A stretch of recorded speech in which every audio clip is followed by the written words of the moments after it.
नमस्कार, आप देख रहे हैं डीडी न्यूज और मैं हूं अशोक श्रीवास्तव।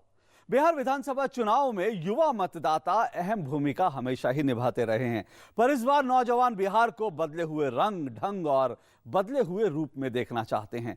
युवा बिहार की नई परिभाषा गढ़ना चाहते हैं, एक नया बिहार, सजा और संवरा हुआ बिहार देखना चाहते हैं।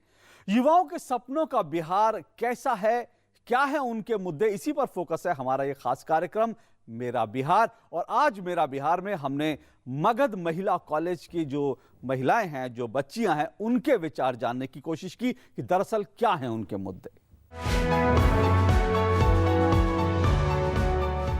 हम इस समय अपने खास प्रोग्राम मेरा बिहार में पहुंच चुके हैं मगध महिला महाविद्यालय के कैंपस में। इस कॉलेज की स्थापना 1946 में हुई थी और 46 से अभी तक यहाँ से तमाम पढ़ी हुई महिलाएं राजनीतिक परिदृश्य में, राजनीतिक क्षेत्र में, सामाजिक क्षेत्र में अपनी एक पहचान कायम की है उन लोगों ने, जिसका मतलब ये है कि यहाँ की छात्राएं राजनीतिक रूप से जागरूक हैं। इस कॉलेज की अपनी एक छात्र संघ की विंग भी है, उससे भी बात करेंगे कि उनके कौन से मुद्दे। और आइए इन महिलाओं से जानते हैं, इन छात्राओं से जानते हैं कि ये क्या सोचती हैं चुनाव को लेकर, क्या हैं इनके मुद्दे, किस तरह से ये देखती हैं कि इस बार बिहार के चुनाव अलग हैं।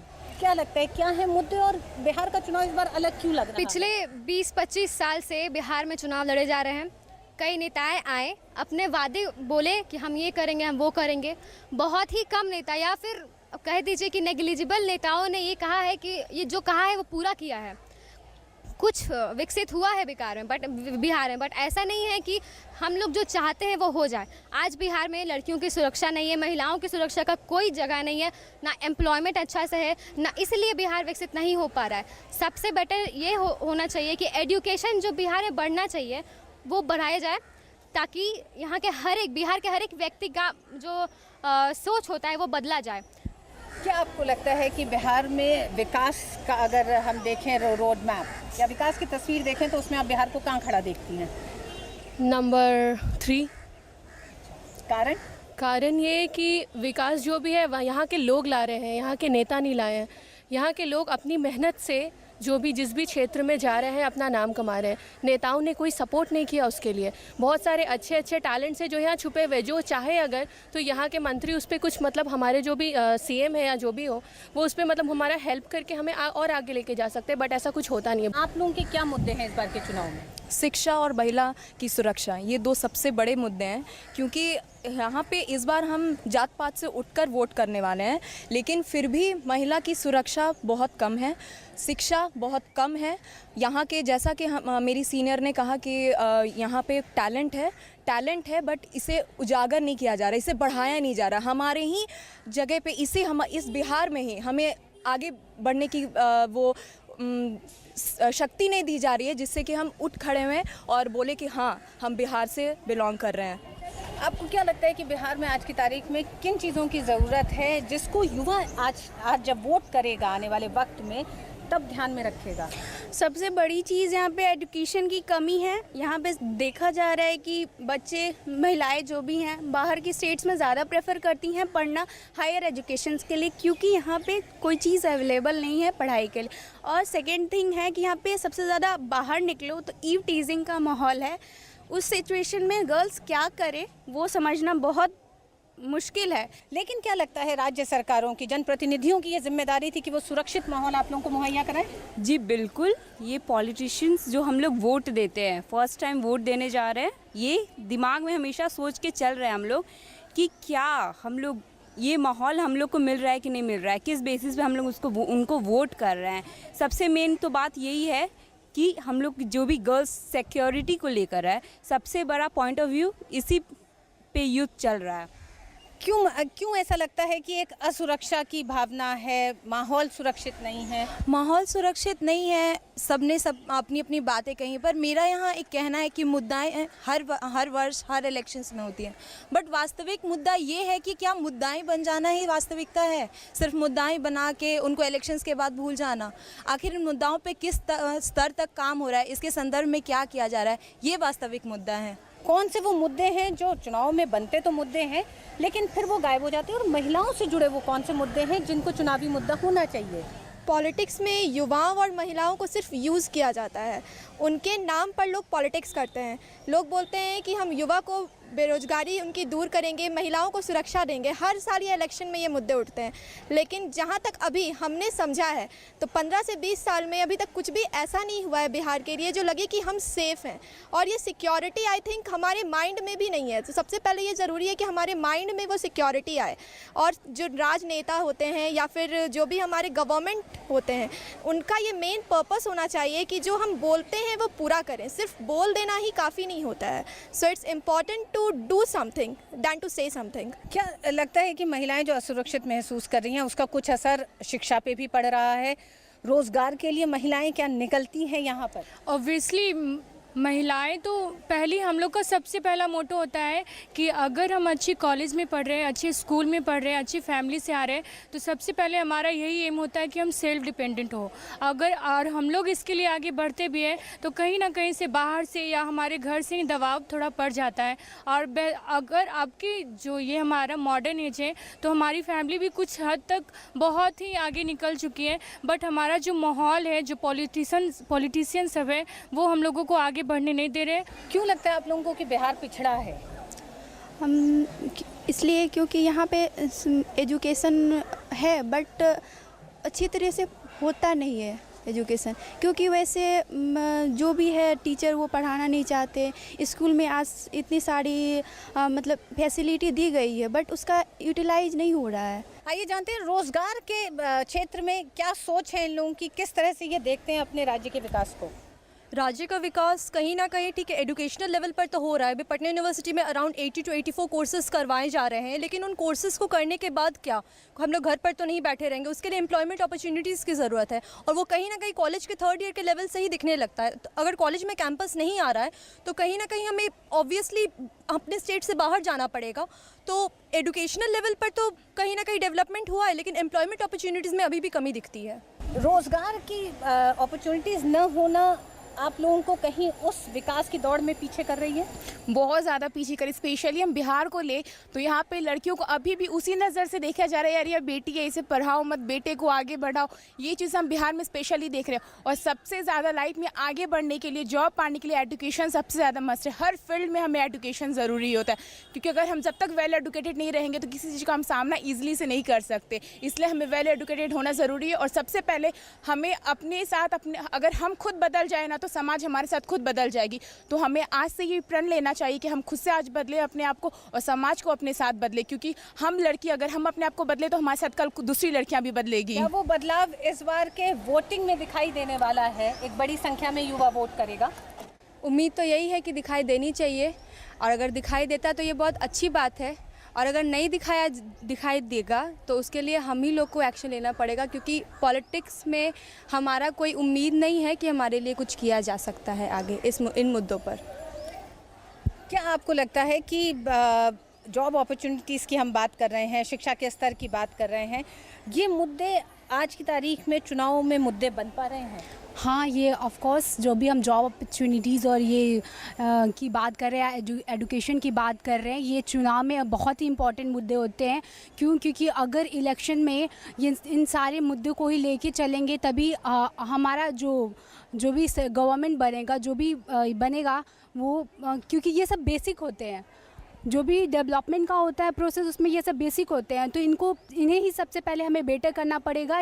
यही हमारी सक्सेस की सबसे पहली सीढ़ी होती है। आइए जानते हैं इन छात्राओं से ये भी, क्या इनको लगता है कि इन मुद्दों की तरफ अभी तक की सरकारों ने तवज्जो दी, और अगर नहीं दी तो क्या चीज़ राजनीतिक पार्टियों से छूटती चली गई है? राजनीतिक पार्टियों से बहुत सी चीज़ें छूटती चली गई है। जैसे कि हम लोग मतलब अगर 52% या 58% अगर यूथ हैं, हम लोग यूथ अगर 58% कंट्रीब्यूट कर रहा है तो उसमें आधी आबादी जो है वो हमारी भी है, हम लोग भी है, आधे में आते हैं।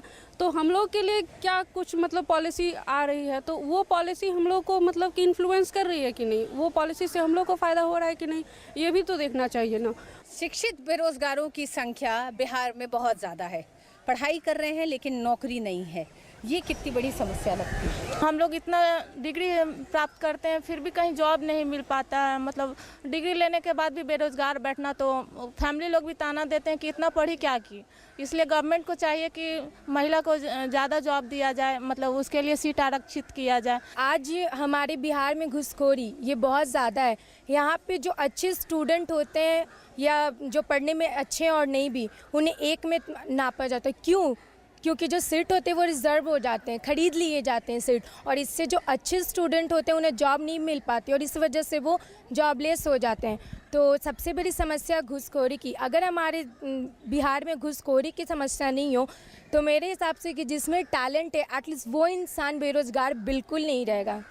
भ्रष्टाचार एक बड़ा मसला यहाँ की छात्राओं का मानना है, क्या कहना चाहती हैं आप? हाँ, ये बिल्कुल है। भ्रष्टाचार यहाँ का सबसे बड़ी मुद्दा है, जिसके कारण जिसमें टैलेंट होता है वो भी बाहर और अच्छे जॉब नहीं पा रहे हैं। जैसे कि नासा में भी अभी देखे तो बिहार के ही युवा थे, वो वहाँ अच्छे कर रहे थे, बट बिहार का नाम नहीं हो रहा, अमेरिका और वहाँ का नाम हो रहा है यहाँ के युवा में। जहाँ तक आरक्षण की बात करते हैं, आज प्रत्येक राजनीतिक पार्टी है जो आरक्षण की बात कर रही है कि महिलाओं को 50% आरक्षण दिया जा रहा है। कोई भी ऐसी राजनीतिक पार्टी नहीं है जो महिलाओं की सुरक्षा की बात कर रही है, जो कि सबसे ज़रूरी है। जब तक सुरक्षा नहीं हो जाएगा तब तक आरक्षण बेकार है, इसलिए महिलाओं को सुरक्षा होना चाहिए। दूसरी जो सबसे बड़ी समस्या वो बेरोजगारी की समस्या है। महिलाएं आज BA, BSc, PG जैसे हम लोग अभी 3rd ईयर के स्टूडेंट हो चुके हैं, इसके बाद भी नहीं जानते कि हम सुरक्षित है, कि आगे सिक्योरिटी की हम अपने भविष्य को लेकर कि सेल्फ डिपेंडेंट हो पाएंगे। इसलिए ज़्यादा से ज़्यादा बेरोजगारी की समस्या पर ध्यान देना चाहिए। और राजनीतिक पार्टी आज चुनाव के दौर पे तो देखते हैं कि हाँ युवाओं में है, युवाओं शक्ति है चुनाव का, लेकिन ऐसा नहीं। इसके बाद बिल्कुल युवाओं को अनदेख किया जाता है। युवा को शक्ति माना जा रहा है। युवा को ये भी कहा जा रहा है कि युवा इस बार बिहार की राजनीति की पूरी तस्वीर बदलेंगे। इस तस्वीर को बदलने में क्या आपको लगता है कि महिलाएं पॉलिसी मेकिंग में, नीति निर्माताओं के तौर पर जब तक उनकी भागीदारी नहीं होगी तब तक महिलाओं के मुद्दे उस तरह से मुखर होकर नहीं सामने आएंगे? यहाँ पे सबसे बड़ा जो प्रॉब्लम हमको लगता है पॉलिसी मेकिंग में भी, वो है कास्टिज्म का। यहाँ पे कास्ट को कहीं ना कहीं पहले प्रेफरेंस दी जाती है, तो जब तक हम कास्टिज्म के बेड़ियों से नहीं निकलेंगे तब तक कहीं ना कहीं इम्प्रूवमेंट पॉसिबल नहीं है। ये कास्टिज्म की बेड़ियों से निकलने की बात जो है वो युवाओं को जोड़कर ज़्यादा देखी जा रही है। यहाँ हमारे साथ कुछ छात्राएं आई हैं, इनसे बात करते हैं। कहा जा रहा है कि जो आज की युवा पीढ़ी है वो जातिवाद से निकल के बात करेगी। आज की युवा पीढ़ी क्योंकि पढ़ी लिखी है, समझदार है, जान रही है कि जाति और इस सब से हम लोग को बाहर निकलना चाहिए, कास्टिज्म से बाहर निकलना चाहिए। लेकिन नेता जो है वो दिन प्रतिदिन आरक्षण की बात, फिर क्या कहते हैं जाति की बात करके उन्हें फिर से चपेट में लाने की कोशिश कर रहे हैं, जिसके वजह से जो पुराने जो है वो पुराने परंपरा रूढ़िवादी लोग हैं वो उसमें चले आ रहे हैं। लेकिन छात्राएं और आज के युवा जाति को समझ रही हैं, इसलिए वो वहाँ से बाहर निकल के बात करना चाहती हैं, उस चीज़ में पकड़ना या जड़ना नहीं चाहती है। इसलिए हमारे नेता को भी चाहिए कि वो इससे ऊपर उठ के सोचे। आज का युवा जागरूक है और उसके अंदर इतनी कैपेसिटी है कि वो लोगों को शिक्षित कर सके कि पहले जैसे जाति के तौर पे वोट दिया जाता था अब वैसा ना किया जाए। क्योंकि युवाएं जो आजकल बेरोजगार हैं और इतनी सारी जो समस्याएं हैं, अगर हमारा MLA सही होगा तो बहुत डेवलप होगा बिहार। इसीलिए युवाओं में बहुत कैपेसिटी है कि वो लोगों को जागरूक कर सके जगह जगह पे जाकर।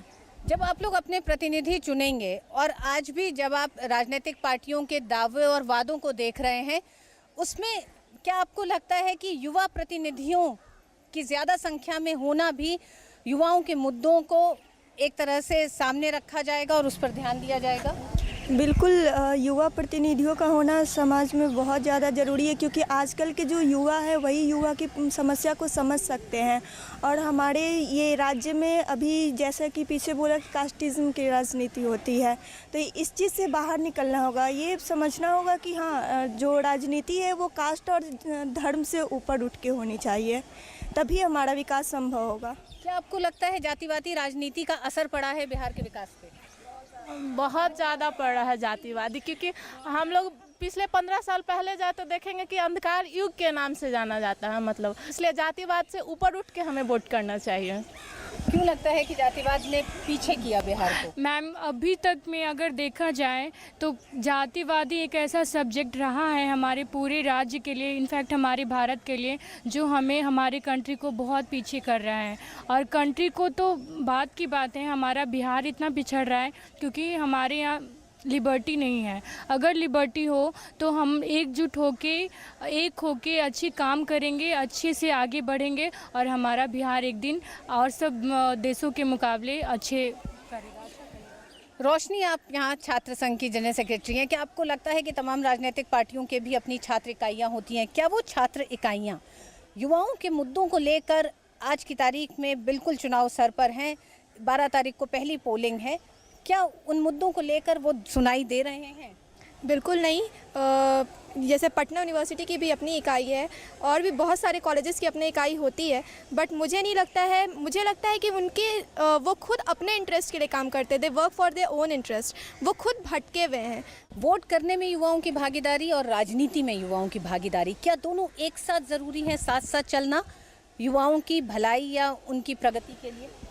बिल्कुल ज़रूरी है।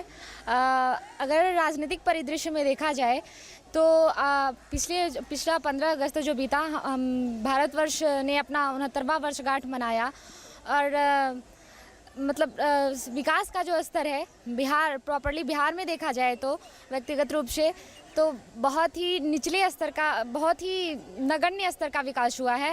और जिन्होंने विकास के वादे किए और फिर जो विकास का ये समझते हैं, अपने आप को विकास दूत बताते हैं, वो उन्होंने क्या किया बिहार के लिए? आपका मानना है कि बिहार की जनता जो आज की तारीख में राजनीति में, चुनाव में जो गठबंधनों की राजनीति हो रही है, उसमें उसका कहीं विश्वास हल्का पड़ रहा है मौजूदा राजनीतिक गठबंधनों में? हाँ जी, पड़ रहा है, बिल्कुल पड़ रहा है। क्योंकि अगर कोई नेता, अगर वो जो कहता है, अगर वो नहीं करता और फिर दूसरे को अपोज में कहता है कि हाँ ये जो है उसके कारण हम विकसित नहीं हो पा रहे, उसमें अगर शामिल हो जाए तो वो नेता का भी कोई प्रभाव नहीं रहेगा। इस हमारे राज्य में, किसी भी राज्य में अगर ये होता है, अगर वो दूसरे को अपोज कर रहा है, अगर वो खुद उसमें चला जाए तो उसका भी कोई प्रभाव नहीं रहेगा पूरे राज्य में। इस कॉलेज में कस्बों, शहरों से, दूर दूर से लड़कियां आती हैं पढ़ने के लिए। आइए जानते हैं। ये तो हुई रोजगार के मसले पर, शिक्षा के मसले पर, बिजली, पानी, बुनियादी सुविधाओं के बारे में जानते हैं इन लड़कियों से। ये क्या सोचते हैं? आप लोग बिहार के कोने कोने से आए हुए हैं यहाँ पढ़ने। उन सुदूर जगहों पर बिजली और पानी की क्या स्थिति, क्या ये बड़े मुद्दे हैं चुनाव में? चुनाव में ये बहुत बड़े मुद्दे हैं, क्योंकि आज शहरों में तो बिजलियां हैं, लेकिन गांव के सुदूर देहातों में आज भी बहुत सारे ऐसे गांव हैं जिसमें ना तो बिजली की सुविधा है, जिससे कि बच्चे पढ़ नहीं पाते हैं वहाँ पर। रात के अंधेरों में बच्चे नहीं पढ़ते हैं वहाँ पर, और जिबिया की रोशनी में वो पढ़ने के पे मजबूर होते हैं। और पानी की जहाँ तक बात रही है, शुद्ध पानी जो होता है वो उन लोग तक अवेलेबल नहीं है। शिक्षा के स्तर की अगर बात करें तो गाँव में, देहात में प्राथमिक शिक्षा के स्तर को आप किस तरह से देखती हैं? मैम, हम देखते हैं कि ज़्यादातर हम लोग के गांव में मिडिल क्लास की फैमिली लोग जो होते हैं अपने बच्चों को सरकारी स्कूल में भेजते हैं, और सरकारी स्कूल में इतने अच्छे व्यवस्था से एजुकेशन नहीं दी जाती है बच्चों लोगों को। तो बच्चों को जो टैलेंट तो सब में होता है, बस उसको उभारने की ज़रूरत होती है।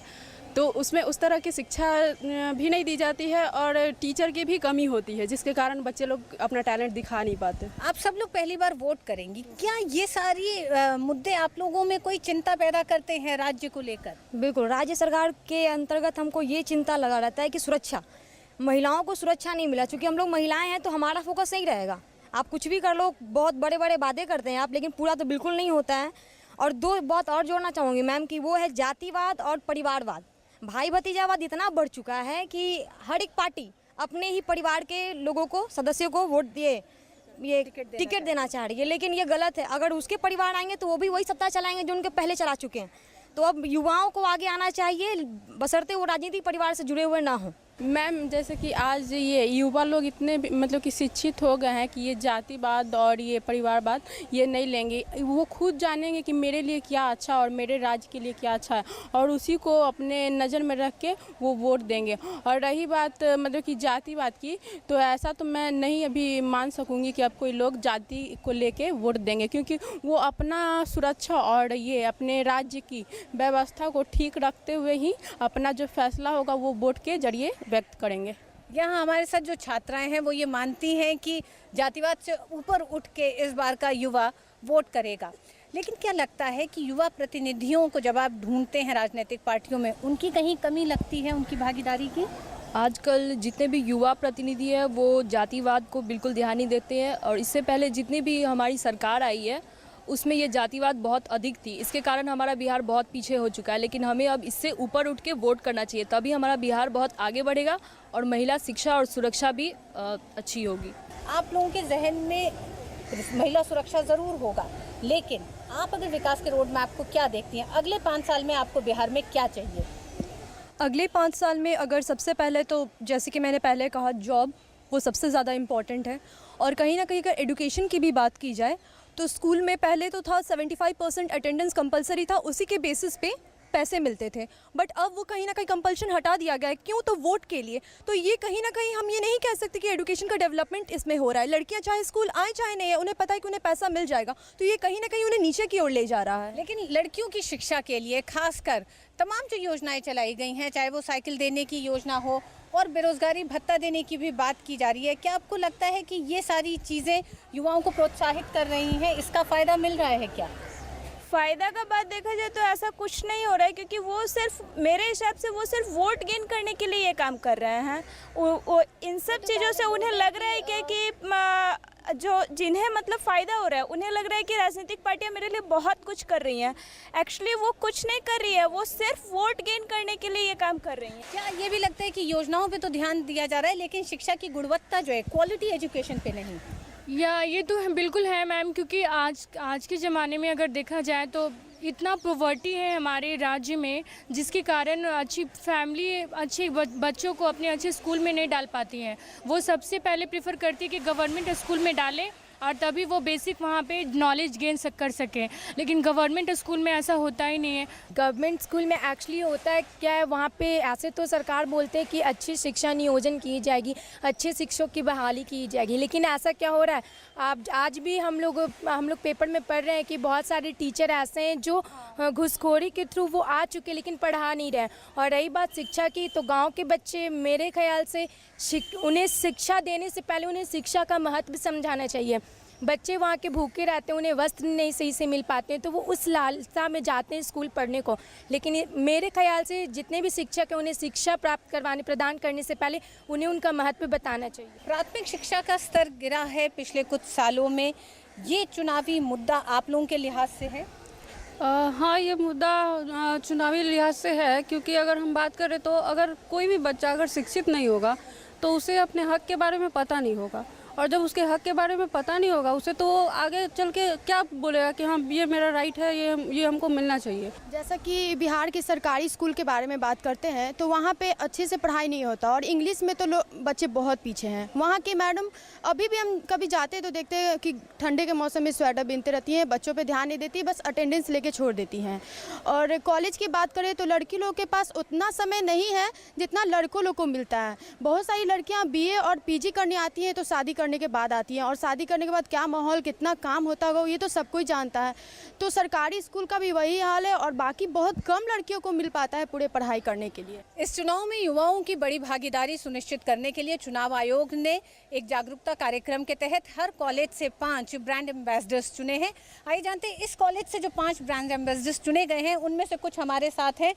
किस तरह से आप लोग छात्रों को ज़्यादा से ज़्यादा निकल के युवाओं ज़्यादा भागीदारी करें, उसके लिए क्या कार्यक्रम कर रहे हैं चुनाव आयोग के साथ मिलकर? उसके लिए तरह तरह की योजनाएं, स्लोगन इत्यादि बनाए जा रहे हैं। अपने महत्व को, उनका क्या व्यू है उसको देखा जा रहा है, क्या उनका विचार है इस राजनीतिक मुद्दा में। अपने अपने विचार को रख रहे हैं और उनको हम सारे लोग तक पहुंचा रहे हैं। जनगणना के तौर पर एक आंकड़ा निकाला जा रहा है जिससे कि सारी की क्या विचार है उसको पता लगाया जा रहा है। पिछले इतने सालों में राजनीतिक पार्टियों ने रोजगार का वादा किया, विकास का वादा किया।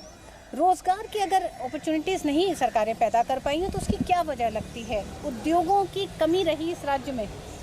नहीं, उद्योगों की तो बिल्कुल भी कमी नहीं है। और यहाँ विकास की बात करें और रोज़गार की बात करें तो जितने बार इलेक्शंस होते हैं उतने बार रोज़गार उपलब्ध कराने के वादे किए जाते हैं। कुछ दिनों पहले मैं और मेरी पूरी ग्रुप ने एक शॉर्ट सर्वे किया था गवर्नमेंट स्कूल्स का, तो हमें वहाँ पे एक सर्वे के दौरान बस एक ही बात पता चली कि गवर्नमेंट ऐसा नहीं कह सकते कि हमने किसी भी क्षेत्र में उन्होंने प्रोग्राम्स को इनहेंस नहीं किया, उनको लाया नहीं है, बट हाँ वास्तविकता ये है कि कहीं भी वो प्रोग्राम्स बच्चों तक पहुँच नहीं पा रहे हैं। क्या आपको लगता है राजनीति में महिलाओं की भागीदारी निम्न है? महिलाओं की भागीदारी तो है, लेकिन वो बस एक पुतले की तरह है।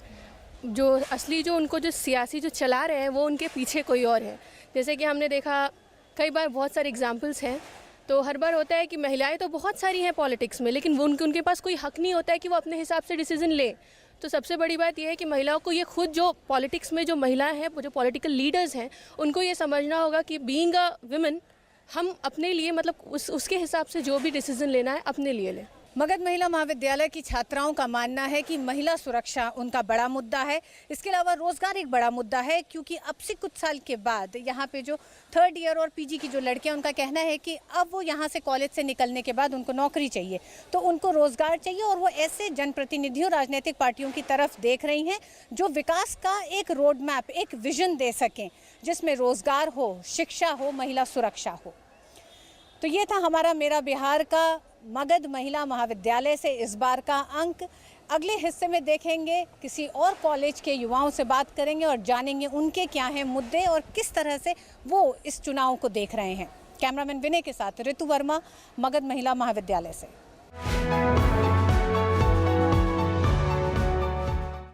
तो आज मेरा बिहार में आपने देखा मगध महिला कॉलेज की छात्राओं के विचार और उनके मुद्दे।